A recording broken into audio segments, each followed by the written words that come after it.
75 years of independence, इसके लिए लड़ाई ना सिर्फ सरहदों पे नहीं हुई है, सरहदों के अंदर हुई है। द इकोनॉमिक वॉरफेयर, ब्रिटिशर्स ने हमें कहीं का नहीं छोड़ा था। देशवासियों, आज मैं तुम्हें कहानी बताने वाला हूँ हमारे इकोनॉमिक इंडिपेंडेंस की, हिंदुस्तान की इकोनॉमिक इंडिपेंडेंस की। हिंदुस्तान हमारा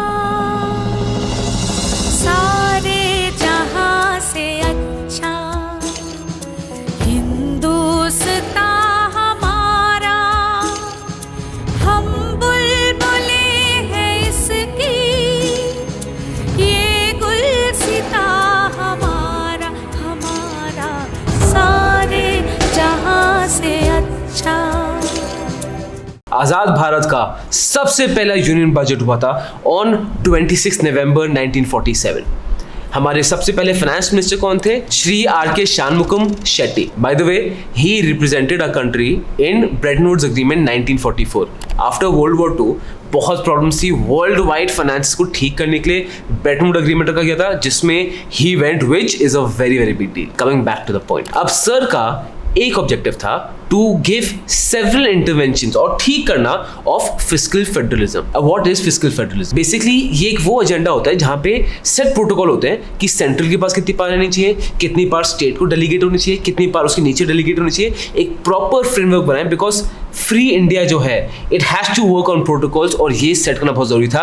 and he was the person who played a very major role in it. इसके बाद जो हमारा 5-year प्लान बना फ्रॉम 1956 टू 1961, बहुत मेजर रोल प्ले किया प्रशांता चंद्र महानबोलिस ने। बेसिकली जो हमारी पूरी कमेटी थी ना, उस कमेटी की ये चीफ एडवाइजर थे। He was very clear, Hindustan को आगे बढ़ना है तो इंडस्ट्री और कैपिटल गुड्स में एफर्ट डालना ही पड़ेगा, तभी हमारी इकोनॉमी चलेगी। And because of which, I quote, he became one of the most important individuals in directing Indian development planning. He was crucial to it. ये सब हो रहा था हमारे सबसे पहले प्राइम मिनिस्टर के under, which was Jawaharlal Nehru. अब नेहरू जी का मानना बहुत क्लियर था। उनके हिसाब से अगर हिंदुस्तान को आगे बढ़ना है तो दो चीज़ें बहुत ज़रूरत है। सबसे पहला पावर, बिजली, एंड सेकेंड स्टील, बहुत ज़रूरी है इंफ्रास्ट्रक्चर बढ़ाने के लिए। तो इसी विजन को लेके जवाहरलाल नेहरू ने बहुत सारे डैम्स को बनाया गया, एंड भाखरानगर डैम उनमें से एक था। इसमें से सेवरल हाइडल एनर्जी प्रोजेक्ट्स बने, और इन प्रोजेक्ट से जो एनर्जी जनरेट हो रही थी वो यूज़ क्यों होते? घर को लाइट अप करने के लिए, फैक्ट्रीज को लाइट अप करने के लिए, एग्रीकल्चर को एड करने के लिए। अब आते हैं स्टील पे। स्टील प्लांट का 6 मिलियन टन कैपेसिटी का स्टील प्रोड्यूसिंग प्लांट बनाया गया रौरकेला में, और जिसका कॉन्ट्रैक्ट दिया था जर्मनी को। फिर ब्रिटेन को कॉन्ट्रैक्ट दिया to make another steel plant in Durgapur. फिर रशिया को कॉन्ट्रैक्ट दिया to make another steel plant in Bhilai. ये थे हमारे बहुत इंपॉर्टेंट पिलर्स। और एक चीज जो मैं भूल ही नहीं सकता to tell about the economic advantage Nehru ji, जो डायरेक्टली नहीं है बट मेरे हिसाब से बहुत ज़्यादा जरूरी है, that he started the IITs, the Indian Institute of Technologies। ये इतना ज़रूरी क्यों है? बिकॉज इन इंस्टीट्यूट से we had the potential to get the right talent कि यही लोग हमारे देश को आगे ले जाएंगे। फिर लाल बहादुर शास्त्री इन 1964 became a prime minister, but उनके बड़े ही क्रिटिकल चैलेंजेस थे।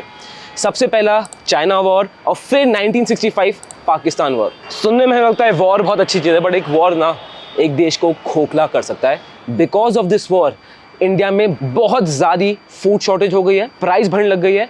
एंड लाल बहादुर शास्त्री ने ये रियलाइज़ किया था कि हिंदुस्तान में सेंट्रलाइज प्राइस कंट्रोल सरकार का हटाना पड़ेगा, फॉरेन इन्वेस्टमेंट लानी पड़ेगी, प्राइवेटाइजेशन लानी पड़ेगी। ये हुआ, बट 25 साल बाद। फिर आए बारी इंदिरा गांधी की। यस, ये हमारे देश में बहुत कंट्रोवर्शियल रही हैं एंड बहुत बोल्ड लीडर रही हैं, जिनका हमारी हिस्ट्री में बहुत मेजर सिग्निफिकेंस है। अब ऑन 6 जून 1966 इन्होंने डिसाइड किया कि रुपी को डिवैल्यू करेंगी। From this point two this point basically 57% रुपी को डिवैल्यू कर दिया। इसका लॉजिक क्या था? लॉजिक ये था, जो हमारा बैलेंस ऑफ ट्रेड था उसमें इंपोर्ट्स तो बहुत ज़्यादा थे, एक्सपोर्ट्स से कम। और किसी भी कंट्री के लिए अच्छी चीज़ नहीं होती। कंट्री के लिए अच्छा तब होता है जब एक्सपोर्ट ज़्यादा हो, इंपोर्ट्स हो कम। इसी होप में ये करेंसी को डिवैल्यू किया गया था, बट ऐसा हुआ कुछ भी नहीं। क्यों? जो हम ट्रेड डेफिसिट सोचे थे, जो हमें एडवांटेज मिलेगा, अनफॉर्चुनेट नहीं मिला। बिकॉज इस टाइम भी इंडियन इकोनॉमी ना बाहर के इन्वेस्टर्स के लिए, बाहर की कंपनीज के लिए बहुत ज़्यादा कोल्ड थी कि हमें नहीं चाहिए, हम अभी भी अपने सोशलिस्टिक नॉर्म्स में थे। एंड दूसरा, इन्फ्लेशन बहुत ज़्यादा बढ़ गया था। इंदिरा गांधी मैम के बहुत सारे ऐसे एक्शंस रहे हैं जिनको बहुत लोग पसंद करते हैं, बहुत लोग नफरत करते हैं, बट एक चीज़ जिनसे सब परेशान हो गए थे वो तब था जब under Indira Gandhi emergency impose हुई थी, एंड उसके बाद Janata Party came to power in 1977। By the way, पहला डिमोनेटाइजेशन 1977 में हुआ था, जहां पे जनता पार्टी ने 1000, 5000 और 10,000 के नोट को बैन कर दिया था। अब इकोनॉमी में उस समय उसका इतना फर्क आया ही नहीं था, बिकॉज सबसे पहली चीज 1000 रुपए का नोट इन 1977, आप सोच सकते हो अल्ट्रा से अल्ट्रा रिच लोग के पास होगा, एंड दूसरा वो करेंसी नोट्स इतने ट्रेड में थे ही नहीं, तो हो सकता है आधे लोगों को पता भी ना हो उसके बारे में, बट ये हुआ था। एंड जनता पार्टी के अंडर ही Coke and IBM left our country. क्यों? अगेन बिकॉज हिंदुस्तान बहुत सोशलिज्म रूल्स में था, जहां पे हर बिजनेस में गवर्नमेंट और इंडियंस का स्टेक होना ही चाहिए। Then in 1980 Indira Gandhi was elected as the prime minister again for this country. वो पावर में आई, और 1983 को ना एक बहुत मेजर चीज हुई जिसको हम में से कोई भी इग्नोर नहीं कर सकता। एक जॉइंट वेंचर हुआ between government of India and Suzuki Japan, and they started to manufacture this car। ये गाड़ी सिर्फ गाड़ी नहीं है, ये गाड़ी इन नई इंडिया की पहचान थी। क्यों? ये अफोर्डेबल थी, फ्यूल एफिशिएंट थी, इजी टू ड्राइव थी, इजीली अवेलेबल थी, गुड़गांव में का पूरा प्लांट सेटअप हुआ था। ये गाड़ी was the face of the new middle class of our country. Slowly और स्टेडली थिंग्स आगे बढ़ रही थी, but unfortunately in 1984 our Prime Minister Indira Gandhi got assassinated। फिर हमारे प्राइम मिनिस्टर बने राजीव गांधी जी। 40 साल के थे जब बने थे, और हमारे देश के यूथ के लिए वो एक एस्पिरेशनल सिंबल थे। उनका ऑब्जेक्टिव था बहुत सिंपल, कि इंडिया पे जो बाहर का फाइनेंशियल एड है, जो बाहर के फाइनेंशियल लोन्स मिल रहे हैं, उस पर डिपेंडेंसी हटानी है। बिकॉज ऑफ विच उन्होंने डिसाइड किया, हम इंडस्ट्रियलिस्ट को बढ़ावा देंगे, इंडस्ट्रियलिस्ट को टैक्स एग्जेम्पशन देंगे, इंडस्ट्रियलिस्ट के लिए टैक्स बेनिफिट देंगे। बट अनफॉर्चुनेटली 1991 में उनका भी असैसिनेशन हो गया था। हमारा देश बहुत खराब हालत में था। 3 हफ्ते के हमारे पास बस इंपोर्ट्स के पैसे थे, दैट्स इट। उन 3 हफ्तों के बाद हमारे देश की वही हालत थी जो आज श्रीलंका की हो रही है। गोल्ड को बेचा जा रहा था टू गेट मनी।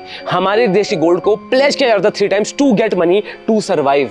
फिर आए हमारे फाइनेंस मिनिस्टर मनमोहन सिंह। इन्होंने वोटों के लिए काम नहीं किया, ना अपनी पॉलिटिकल पार्टी के लिए। उस समय इन्होंने काम किया सिर्फ देश के लिए।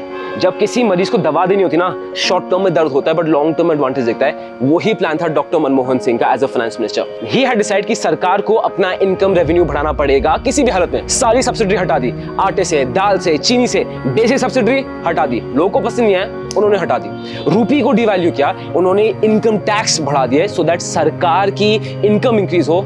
एंड मेन थिंग, उन्होंने फॉरेन डायरेक्ट इन्वेस्टमेंट लाए और लाइसेंस चार्ज को खत्म कर दिया, और आज तक हम उस चीज की बेनिफिट देख रहे हैं। 21st सेंचुरी ये था टाइम हिंदुस्तानियों का जहां पे हमने पूरी दुनिया को चुप कर दिया था और बता दिया था हिंदुस्तान किस मिट्टी का बना हुआ है।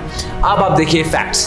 सबसे पहले 2000 से 2010 जो भी इकोनॉमिक रिफॉर्म्स किए थे by the Manmohan Singh government for all the previous governments, उनका इफेक्ट अब हल्के आने लग गया। एजुकेशन हमारी कंट्री की बेटर हुई, लोग बेटर हुए, company started to do much much much better. So much so Tata steel 2007 में योगी की कंपनी कोरस को खरीदा फॉर $13.1 बिलियन।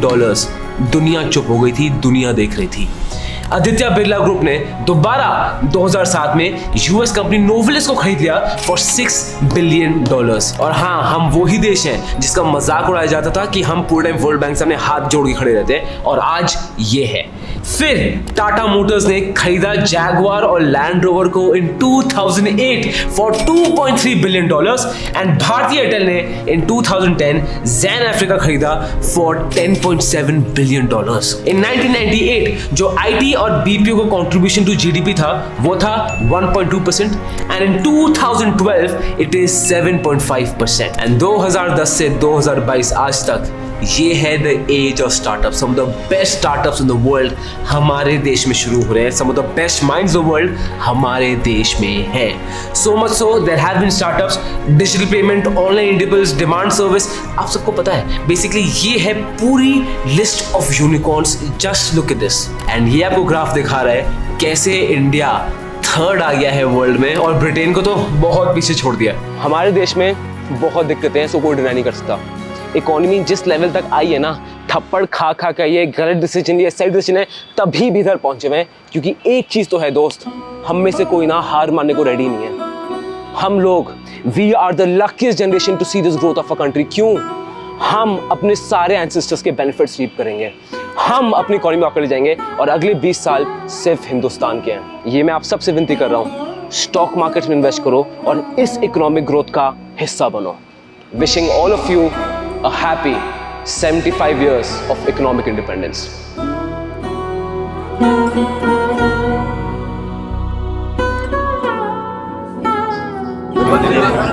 Jai